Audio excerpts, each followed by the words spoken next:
ہمیں زندگی میں تجارت ضرور کرنی چاہیے، تجارت کرنا ہمارے نبی کی سنت ہے۔ آپ ویڈیو پوری سنیں۔ نبی پاک صلی اللہ علیہ وسلم نے آج سے 1400 سال پہلے ہمیں ایسا بزنس سکھایا ہے جو آج کے بڑے بڑے بزنس کوچ بھی آپ کو نہیں سکھا سکتے۔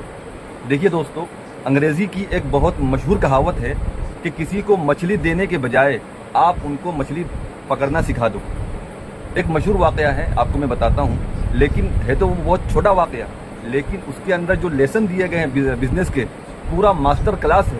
چلیے میں آپ کو بتاتا ہوں۔ دیکھیے، نبی پاک صلی اللہ علیہ وسلم کے پاس ایک صحابی آتے ہیں اور آپ سے سوال کرتے ہیں کہ حضرت کچھ مدد کر دیجئے۔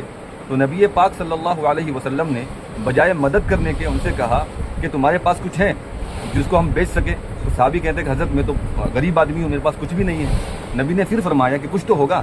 تو انہوں نے کہا کہ ہاں، میرے پاس ایک چادر ہے، ایک ہی چادر ہے، اسی کو میں اوڑھتا بھی ہوں اور اسی کو بچھا کر سوتا بھی ہوں۔ تو آپ نے فرمایا کوئی بات نہیں ہے، اس کو لے کر کے آؤ۔ نبی پاک صلی اللہ علیہ وسلم نے پھر اس چادر کو بیچ دیا اور اس سے جو پیسے آئے ہیں تو اس کو تھوڑے پیسے دے کر کے صحابی سے کہا کہ جاؤ اس کا کھانے کا سامان لے لو، تاکہ آج کا جو دن ہے وہ کھانے کے اندر آپ کا نکل جائے۔ اور جو باقی پیسے بچے تھے اس سے خود کلہاڑی خریدی، کلہاڑی کے اندر ڈنڈا لگایا اور صحابی کو دیا کہ یہ لے کر کے جاؤ، لکڑی کاٹنا اور 1 مہینے تک یہاں پر نظر نہ آنا۔ دیکھیے، ویسے تو یہ بہت چھوٹا سا واقعہ ہے، لیکن اس کے اندر اتنے سارے بزنس کے ٹپس دیے گئے ہیں کہ آپ حیران ہو جائیں گے۔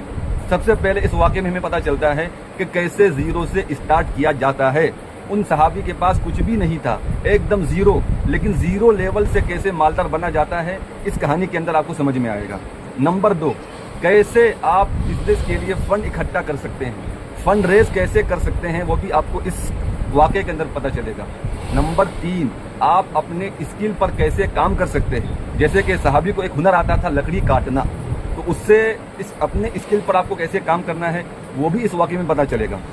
اور نمبر 4، مارکیٹ کے اندر جو ڈیمانڈ ہے اس کو بھی آپ کو اس واقعے میں پتہ چلے گا کہ اس وقت مدینے کے اندر لکڑیوں کی بہت زیادہ ڈیمانڈ تھی، اس لیے کہ اس سے آگ جلایا جاتا تھا۔ اور آخری بات، آپ نے جو فرمایا جو سب سے پاورفل ہے کہ 1 مہینے تک یہاں پر نظر نہیں آنا، اس کو کہتے ہیں کنسسٹنسی، کہ آپ 1 مہینے تک صبر کے ساتھ بزنس میں لگے رہیے، اس لیے کہ بزنس جو ہے وہ صبر مانگتا ہے۔ آپ صلی اللہ علیہ وسلم کتنا بڑا سبق دے رہے ہیں کہ آپ 1 مہینے تک لگاتار کوشش کرتے رہنا، اور جب آپ کوشش کرتے رہیں گے تو آپ ضرور کامیاب ہوں گے اور آپ مالدار ہوں گے۔ چنانچہ روایات میں آتا ہے کہ وہ صحابی ایک بہترین مالدار شخص تھے اور ایک اچھے بزنس مین بن چکے تھے۔ میں آپ کو یہ بتانا چاہتا ہوں کہ جب ہمارے صحابی زیرو سے اتنے بڑے لیول تک جا سکتے ہیں تو آپ کو کیا ہو گیا ہے کہ آپ اس نبی کی امتی ہو کر کے بھی آپ زیرو سے شروع نہیں